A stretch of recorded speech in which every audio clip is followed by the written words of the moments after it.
हरिः ओं चन्द्रमः मनसो जातशुक्लोभो सूर्यो अजायत श्रोत्रः द्वायश्च प्राणश्च मखाग्निरजायत दीपो ज्योतिर्परब्रह्म दीपो ज्योतिर्जनार्दनः दीपो हरत मे पापं पूजा दीपनमोऽस्तुते शुभं भवतु कल्याणम् आरोग्यं सुखसम्पदम् आत्मज्योतिः प्रकाशाय दीपज्योतिर्नमोऽस्तुते जयन्ती मंगलः काली भद्रकाली कपालिनी दुर्गा क्षमा शिवा धात्री स्वाहा सुधा नमोऽस्तुते स्वाहा सुधा नमोऽस्तुते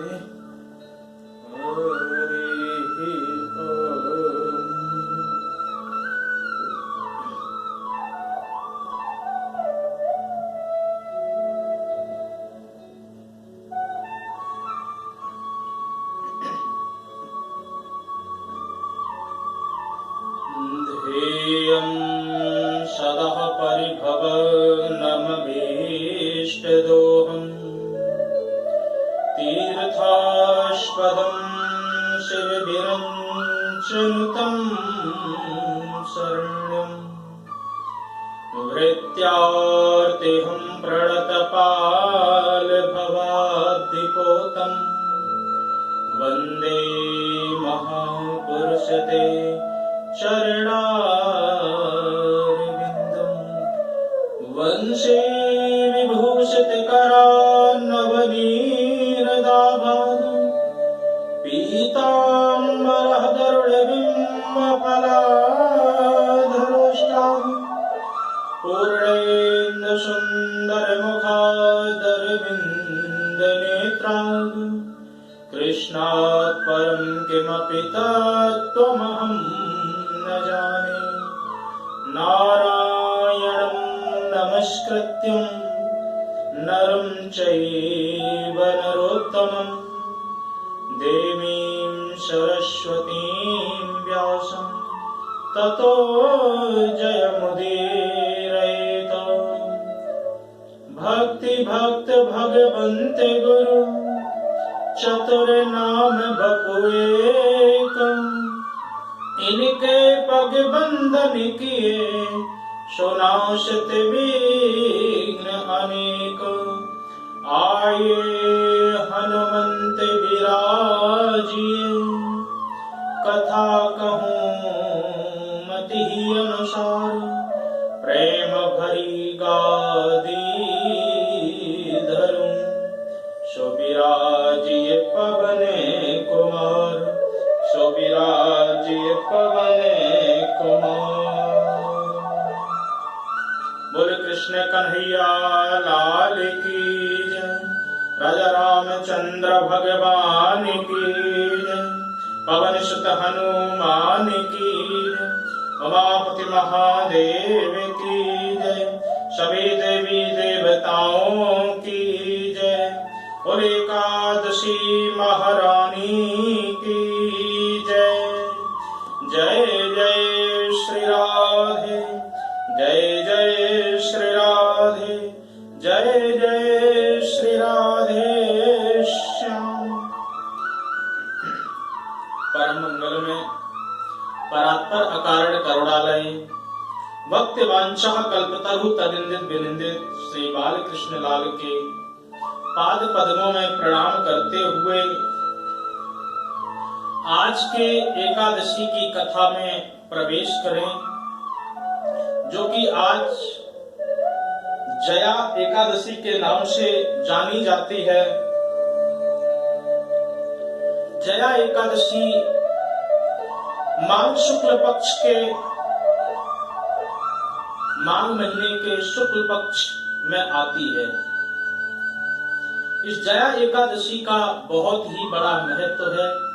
नाम से ही समझ में आता है कि जया, जिस एकादशी महारानी की कृपा से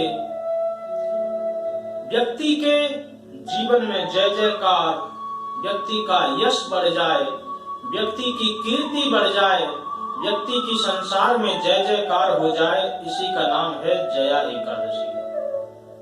जया एकादशी केवल जय जयकार और यश ही नहीं बढ़ाती है, अपितु अनेकानेक अन्य कार्य भी करती है। यही प्रश्न लेकर के श्री युधिष्ठिर महाराज जी ने श्री कृष्ण भगवान से पूछा कि ये जो माघ शुक्ल पक्ष में एकादशी आती है, इस एकादशी का क्या नाम है, इसका क्या महत्व है, इसकी क्या महिमा है, कृपा करके हमें आप समझाइए। भगवान कहते हैं, हे राजन, इस एकादशी का नाम जया एकादशी है। जो कि जया एकादशी का व्रत रखने वाले जो मनुष्य हैं, वो ब्रह्म हत्या जैसे पाप से छूट जाते हैं। भूत प्रेत पिशाच की योनि में जो पड़े हुए जीव हैं, उनका भी ये कल्याण कर देती है। और इस एकादशी का व्रत रखने वाला जीव समस्त पाप ताप संताप से अभय होकर के भगवान श्री हरि की कृपा को प्राप्त करता है तथा उन्हीं के लोक में अंत में निवास भी करता है। तो हे धर्मश्रेष्ठ युधिष्ठिर, मैं तुम्हें इस एकादशी की कथा सुनाता हूं, बहुत ही ध्यान पूर्वक सुनिए, क्योंकि जया एकादशी की महिमा बहुत ही अद्भुत है। इसकी महिमा सुनने से जीव के समस्त पाप ताप संताप तो नष्ट होते ही होते हैं, परंतु कोई भी भगवान की कथा सुनने से व्यक्ति को परम आनंद की भी प्राप्ति होती है, परम आनंद की अनुभूति होती है, ज्ञान भी उसके अंदर आता है और शांति भी प्राप्त करता है। तो इसलिए ध्यान पूर्वक सुनिए। देवराज इंद्र नंदन वन में विहार कर रहे थे और वहां विहार करते करते उन्होंने एक गंधर्वों की सभा लगाई। सभा लगा करके वहां गायन वादन का भी कार्यक्रम होने लगा। माल्यवान नाम का संगीतकार था और वहां पर जो नृत्य करने वाली जो गंधर्वी थी, उसका नाम पुष्पवती था। दोनों गायन और नृत्य कर रहे थे, परंतु जैसे ही पुष्पवती की दृष्टि माल्यवान पर पड़ी तो वो एक दूसरे के प्रति मोहित हो गए, एक दूसरे को देखने लगे और देखते देखते माल्यवान गंधर्व अपने सुर और ताल को भूल गया। जब सुर और ताल को भूल गया तो इस पर इंद्र बहुत कुपित हुए। इंद्र ने क्रोध में आकर के दोनों को ही श्राप दे दिया। कहा कि तुमने मेरी सभा को भंग किया है, तुमने मेरी सभा में विघ्न डाला है, तुम्हें हमारा बिल्कुल भय नहीं है। जाओ, हम तुम्हें श्राप देते हैं कि तुम मृत्यु लोक में जाकर के पिशाच की योनि में दोनों भटकने लगो। इंद्र के श्राप को पाकर के दोनों ने बहुत विनती की कि मुझसे गलती हो गई, मुझे माफ करो, परंतु इंद्र ने किसी की भी बात नहीं सुनी। कहा कि जो ये संगीत शास्त्र है, ये साक्षात श्री मां सरस्वती जी का प्रदत्त है और इस शास्त्र की तुमने अवज्ञा की है। एक दूसरे को इस प्रकार से देखने की चेष्टा की और देखने के साथ साथ माता सरस्वती जी की जो कि संगीत साधना है, इस संगीत साधना को तुमने भ्रष्ट किया है, तो तुम्हें हमारे श्राप का फल भोगना ही भोगना पड़ेगा। इस प्रकार से इंद्र ने कहा और अपनी सभा का विसर्जन किया। इंद्र के श्राप के कारण दोनों मृत्यु लोक में आ गए और मृत्यु लोक में आकर के अधम पिशाच का जीवन व्यतीत करने लगे। अपने से बड़ों के समक्ष या अपने सामने जो आपके गुरुजन बैठे हैं उनके समक्ष बहुत मर्यादा में बैठना चाहिए, बहुत मर्यादा में बोलना चाहिए, दृष्टि भी मर्यादित होनी चाहिए। क्योंकि यदि गुरु या अपने बड़े बुजुर्ग जो हैं वो कुपित हो जाते हैं तो उसका परिणाम बहुत भयंकर होता है। इसलिए बहुत संयम से, बहुत नियम से कार्य करने चाहिए।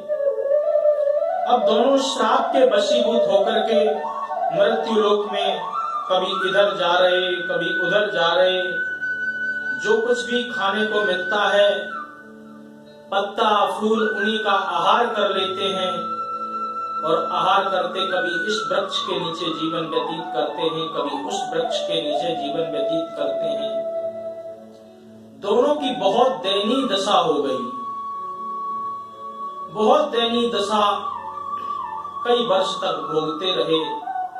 उसके बाद वह एक पीपल के वृक्ष के नीचे आकर के बैठ गए और पीपल के वृक्ष के नीचे आकर के बैठकर उन्होंने ईश्वर का ध्यान किया। कहा कि हे प्रभु, हमसे अपराध तो हो ही गया है, अब इस अपराध को क्षमा करें और हमारे इस पिशाच योनि को अब हमसे और नहीं भोगा जा रहा है, अत्यधिक कष्ट हो रहा है मुझे। इस प्रकार की प्रार्थना करके वह उस पीपल के वृक्ष के नीचे बैठ गए और रात्रि भर उन्होंने अपनी गलती का पश्चाताप किया। बैठे बैठे जब सुबह हुई तो सुबह होकर के उन्होंने क्या देखा कि दोनों की पिशाच योनि छूट गई और वो दिव्य गंधर्व के रूप में परिणत हो गए। युधिष्ठिर महाराज ने कहा कि महाराज ठहरिए ठहरिए, बिना किसी कार्य के किए ये पिशाच योनि से कैसे छूट गए? न वहां पर कोई संत महापुरुष आए, न वहां कोई ईश्वरी कृपा आई, न कोई देव प्रकट हुए जो उन्होंने उनको इस श्राप से मुक्त किया हो। तो ये रात्रि में बैठे बैठे उसके बाद जैसे ही सुबह हुई तो ये पिशाच योनि से कैसे मुक्त हो गए? तो भगवान श्री कृष्ण कहते हैं कि जिस रात्रि को उन्होंने पीपल के वृक्ष के नीचे निवास किया था और अपनी गलती का पश्चाताप कर रहे थे, उस रात्रि की जो तिथि थी वो जया एकादशी की तिथि थी। जया एकादशी की तिथि में उन्होंने अपने अपराध को स्वीकार किया।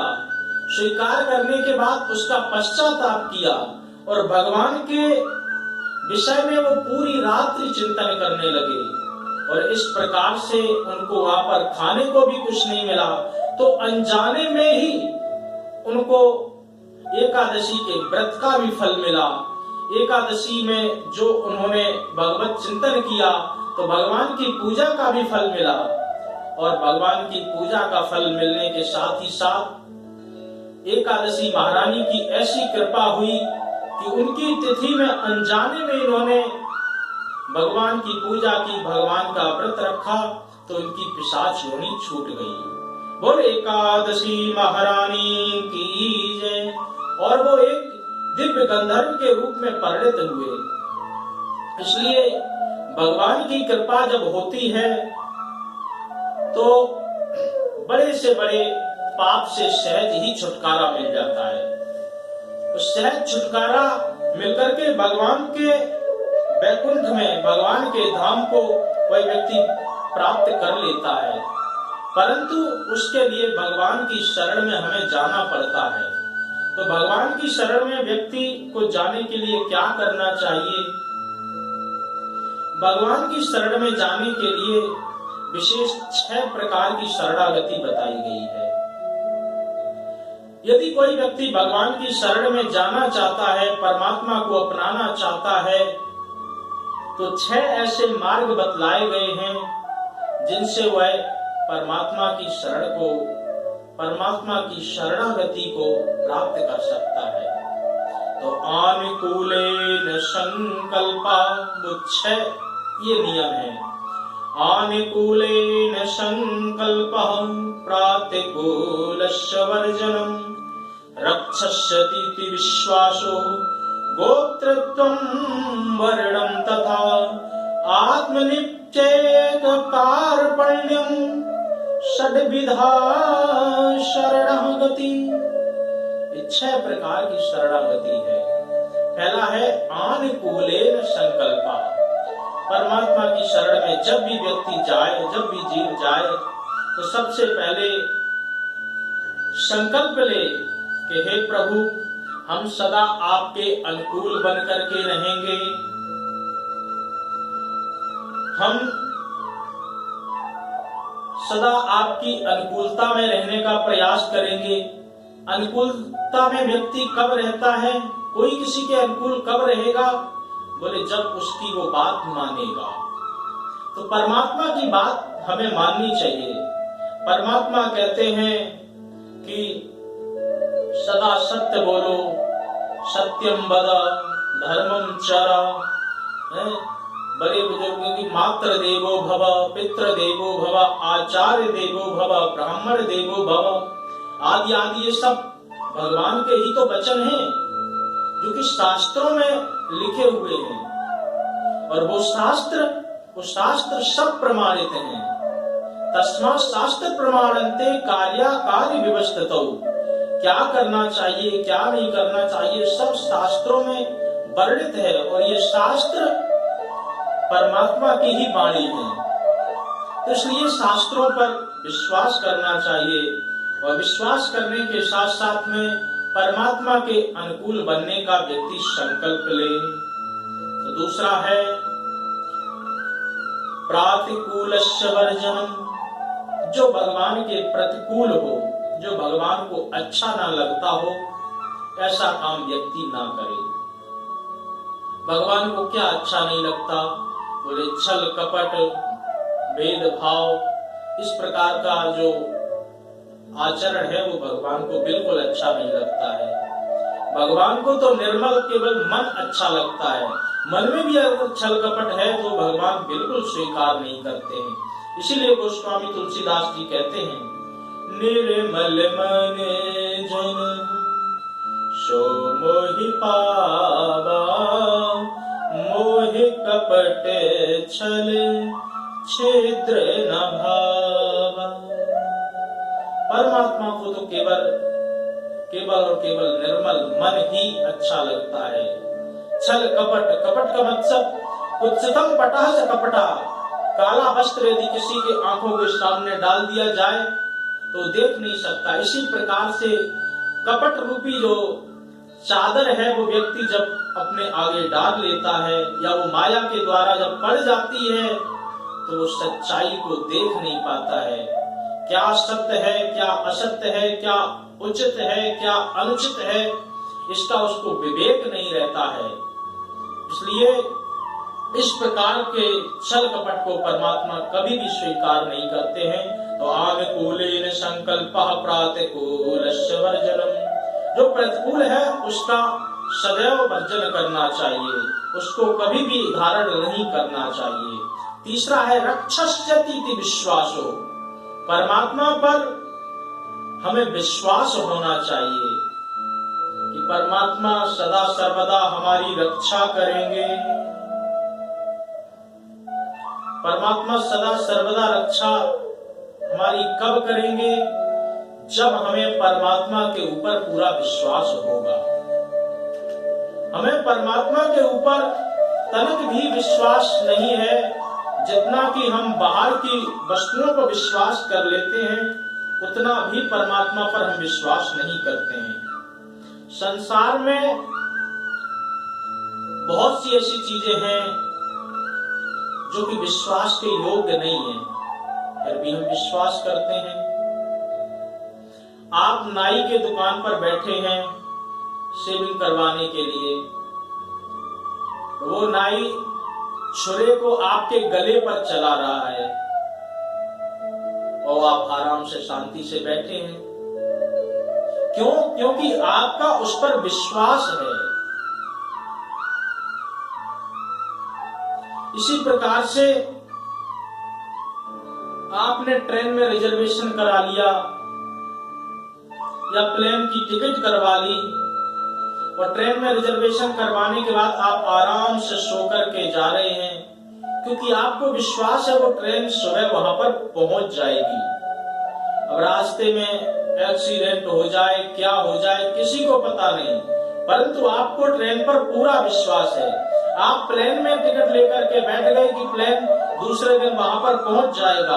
अब रास्ते में प्लेन हाईजैक हो जाए, क्या हो जाए, किसी को कुछ भी नहीं पता, परंतु पूरा विश्वास करके हम बैठे हैं। इसी प्रकार से परमात्मा पर भी विश्वास करना चाहिए। संसार में तो हम सब पर विश्वास करते हैं, बोले हमने इतने की इंश्योरेंस करवा रखी है, इंश्योरेंस पर हमारा विश्वास है, जबकि परमात्मा ने कह दिया कि हम सदा सर्वदा तुम्हारी रक्षा करेंगे, हम सदा सर्वदा तुम्हें हर प्रकार से बचाते रहेंगे, लेकिन उन पर हमें इतना विश्वास नहीं होता है। परमात्मा पर पूरी तरह विश्वास करना चाहिए। एक भरोसो, एक दृढ़, एक आस विश्वास। इस प्रकार से जब हमारा विश्वास परमात्मा के प्रति होगा, तभी परमात्मा हमारी रक्षा करेंगे। क्योंकि परमात्मा कहते हैं पहले तुम्हें हमारे पास आना पड़ेगा। जो तुम आवे एक पग में आऊं पग 60, जो तुम कर रहो काट सो तो मैं लोहे की लाट। परमात्मा के पास जरूर आए। परमात्मा कहते हैं योग क्षेमम बाह्यम, मैं तुम्हारी सभी रूपों से रक्षा करूंगा। तो परमात्मा के पास जरूर आना चाहिए, उनकी बात पर जरूर हमें विश्वास होना चाहिए। और पांचवा है गोप्तृत्वम वरणम तथा। परमात्मा सदा सर्वदा हमारा भरण पोषण करेंगे। विश्व भरण पोषण करे जोई, ताकर नाम भरत अस होई। जो संसार का विश्व भरण पोषण करते हैं, ऐसे ही तो भरतलाल जी हैं। परमात्मा को भी भरता कहा जाता है, क्योंकि वो संसार का भरण पोषण करते हैं। भरण पोषण कब करते हैं? जब हम उनके बन जाते हैं। उदाहरण से समझें, जैसे कि एक लड़की है और एक लड़का है। वो लड़का अभी उस लड़की का रिश्ते में कुछ भी नहीं लग रहा, तो अभी उसके लिए वो कुछ भी करे कुछ ना करे कोई भी मतलब नहीं। जब वो लड़की का इसके साथ संबंध हो जाता है, जब विवाह हो जाता है, तो इस लड़के की पूरी जिम्मेदारी हो जाती है कि उसका सभी प्रकार से भरण पोषण करना है, सभी प्रकार से उसकी रक्षा करनी है। इसी प्रकार से जब हम परमात्मा के बन जाते हैं, जब परमात्मा के साथ हम संबंध जोड़ लेते हैं, तो परमात्मा हमारी पूरी तरह रक्षा करते हैं, पूरी तरह हमारा भरण पोषण करते हैं। तो उसके लिए पहले परमात्मा का बनना पड़ता है, पहले परमात्मा के ऊपर हमें विश्वास करना पड़ता है, पहले परमात्मा के अनुकूल हमें बनना पड़ता है। तो इसलिए परमात्मा पर हमारा पूरा भरोसा होना चाहिए कि परमात्मा हमारा भरण पोषण जरूर करेंगे। और पांचवा है आत्मनिक्षेप। आत्मनिक्षेप, आत्म समर्पण कर देना चाहिए अपने आप को कि हम जो कुछ भी हैं, जैसे भी हैं, वो सब आपके ही हैं।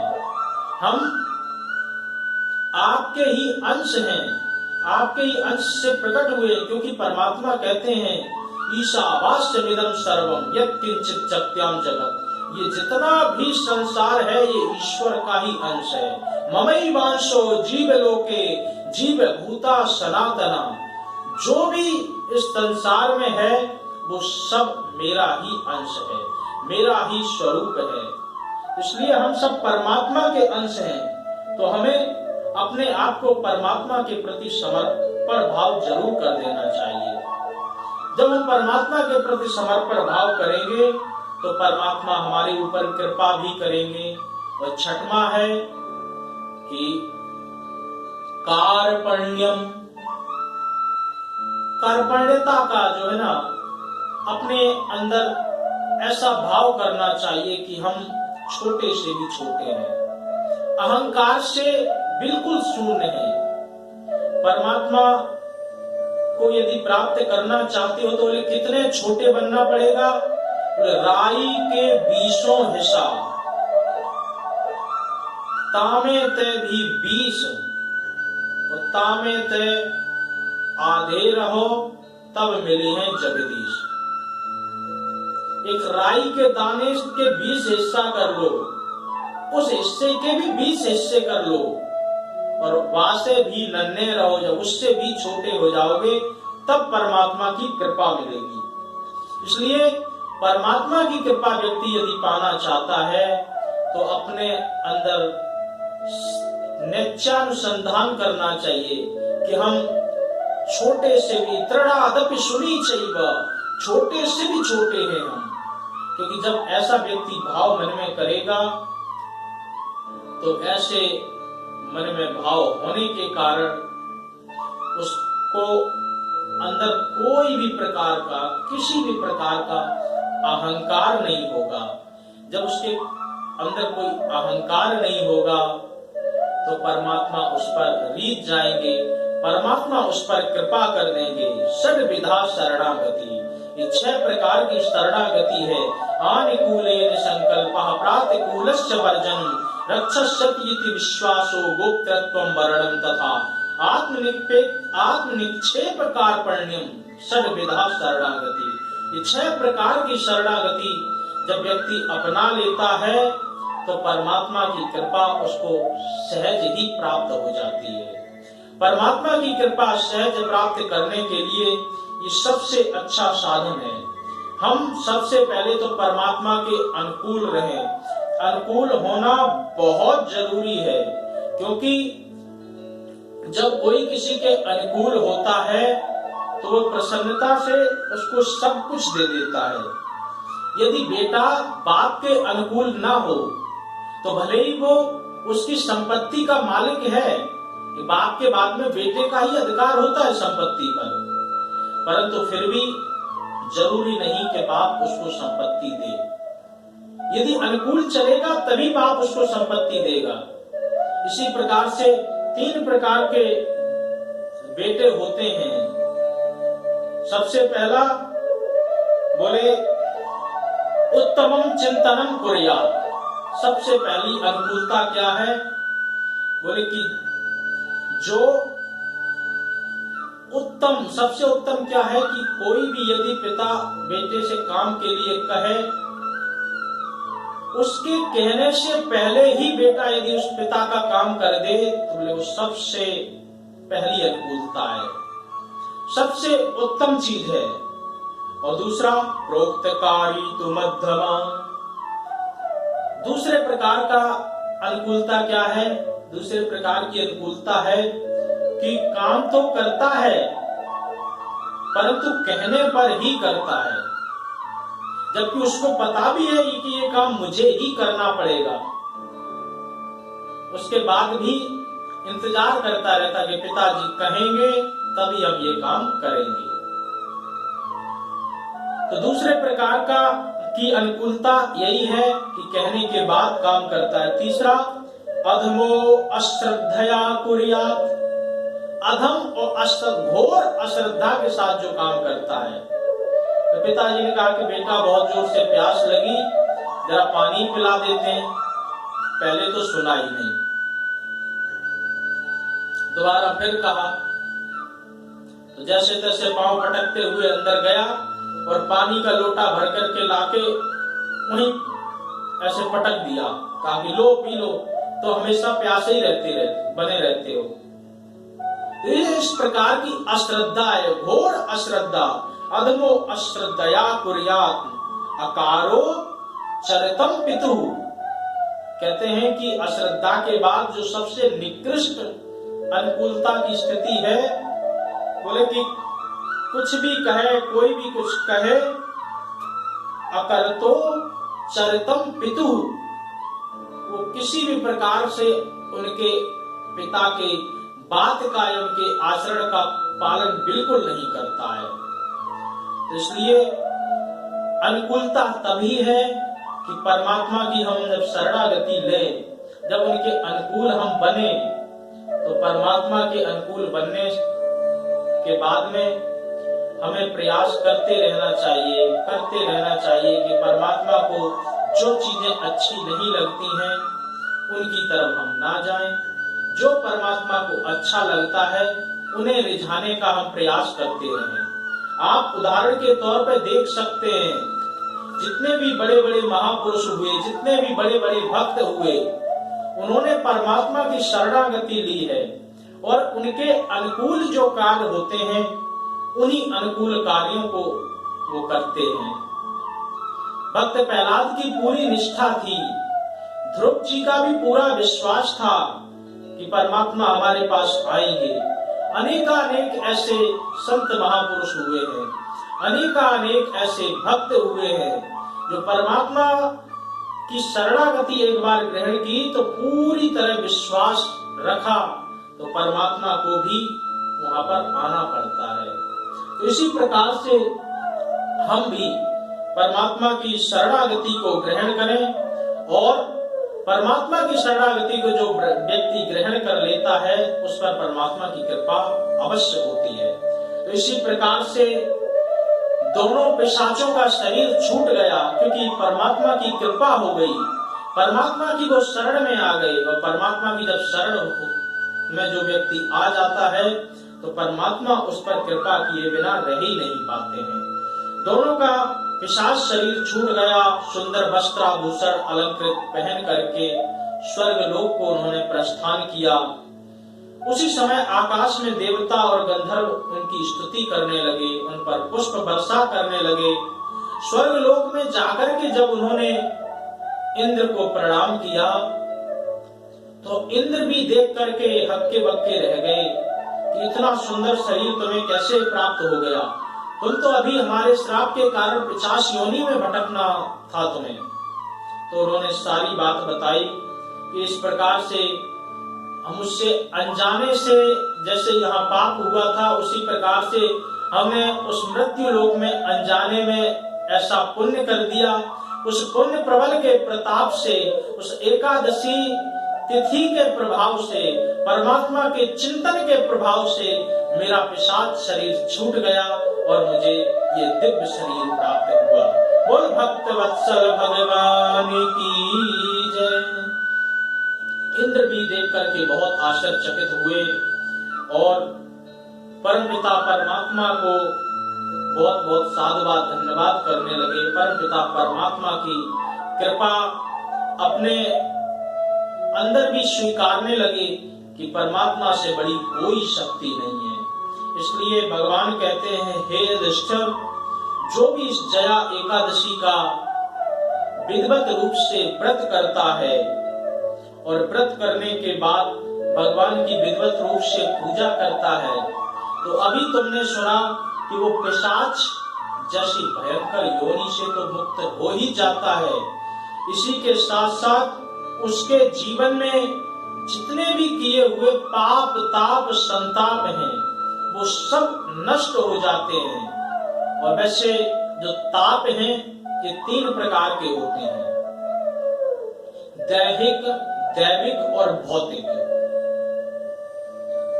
और कर्म भी जो व्यक्ति के बनते हैं, कर्म अकर्म विकर्म।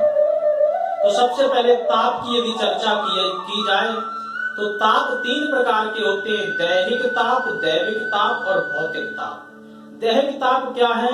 बोले देह में जो पीड़ा आदि होती है वो दैहिक ताप है। दैहिक ताप भी 2 प्रकार के होते हैं, एक देह जन्य ताप, एक मानसिक ताप। कोई व्यक्ति देह से भले ही स्वस्थ दिखे परंतु मानसिक उसको टेंशन होती है। तो दैहिक ताप प्रत्येक व्यक्ति को व्याप्त होता है। इसी प्रकार से दूसरा दैविक ताप है जो कि देवताओं के द्वारा जीव को मिलता है। ओलावृष्टि, अनावृष्टि, आग लग जाना, भारी वर्षा हो जाना, भूकंप आ जाना आदि आदि, ये देवताओं के द्वारा जो दंड मिलता है इसको कहते हैं दैविक ताप। तीसरा है आदि भौतिक ताप। आदि भौतिक ताप का मतलब है भूत जन्य प्राणी, घर में से कीड़ा निकल आना, सांप बिच्छू निकल आना आदि आदि, या फिर मिट्टी का घर हो तो वो कोई जंगली जानवर आ जाए, वो सींग मार मार करके तुम्हारा घर गिरा दे। इस प्रकार से जो ताप है, इस प्रकार का जो कष्ट है, वो आदि भौतिक मिलता है। और ये तापों से पूरा संसार ग्रसित है। दैहिक दैविक भौतिक तापा, राम राज्य काहू नहीं व्यापा।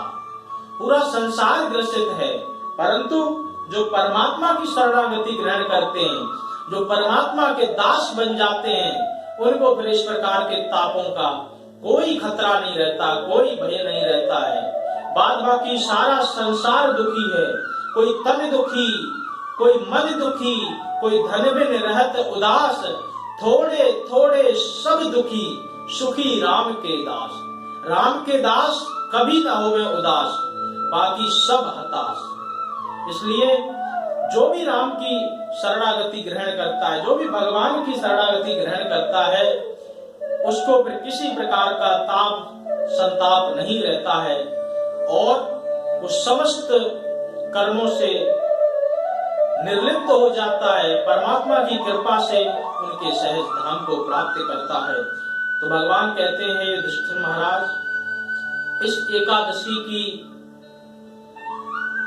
महिमा इतनी है कि जीव के समस्त पापों को नष्ट करने के साथ साथ परमात्मा के जो परम पद को प्राप्त करने की इच्छा रखते हैं, उन्हें ये एकादशी महारानी परमात्मा के उस परम पद को भी प्राप्त करवा देती है। ऐसी परमात्मा की कृपा से एकादशी महारानी जी की कृपा से जो व्यक्ति परमात्मा की शरण लेकर के उनके पद को प्राप्त करना चाहता है, तो एकादशी महारानी की कृपा से वह सहज ही प्राप्त कर लेता है। तो इस एकादशी का सार यही है कि अपने बड़े गुरुजनों के समीप बैठने में हमें पूरी तरह मर्यादा में बैठना चाहिए। और संगीत भी एक प्रकार की साधना है। इस साधना में हमें बहुत ही संयम और नियम का अनुपालन करना चाहिए। हम संयम नियम से रहेंगे तो वो साधना उतनी ही पवित्र बनी रहेगी।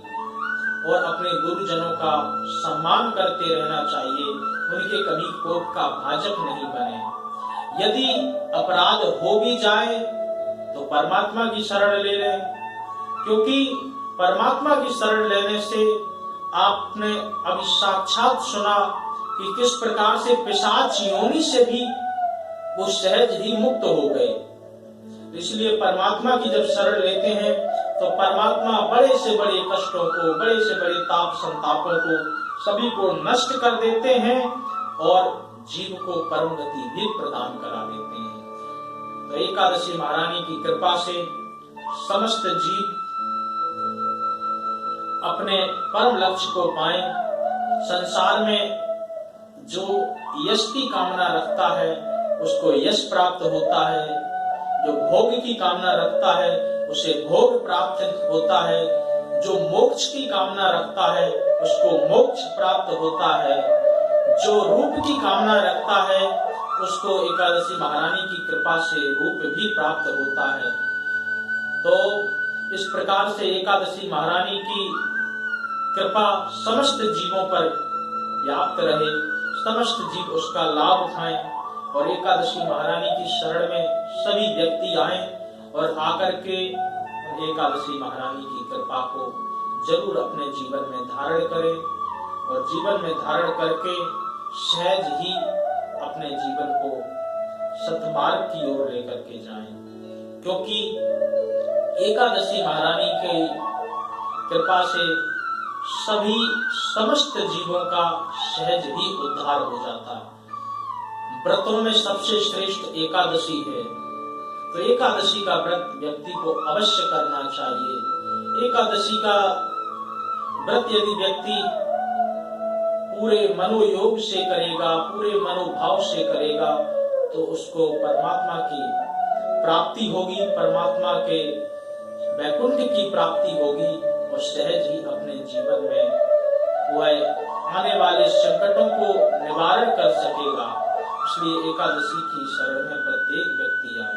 बोल एकादशी महारानी की जय, कृष्ण कन्हैया लाल की जय, राजा रामचंद्र भगवान की जय, पवन सुत हनुमान की जय, बंशी वारे की जय, वृंदावन बिहारी लाल की जय, सभी देवी देवताओं की जय, सब संतन की जय, सब भक्तन की जय। जय जय श्री राधे श्याम, जय जय श्री राधे श्याम, जय जय श्री राधे श्याम।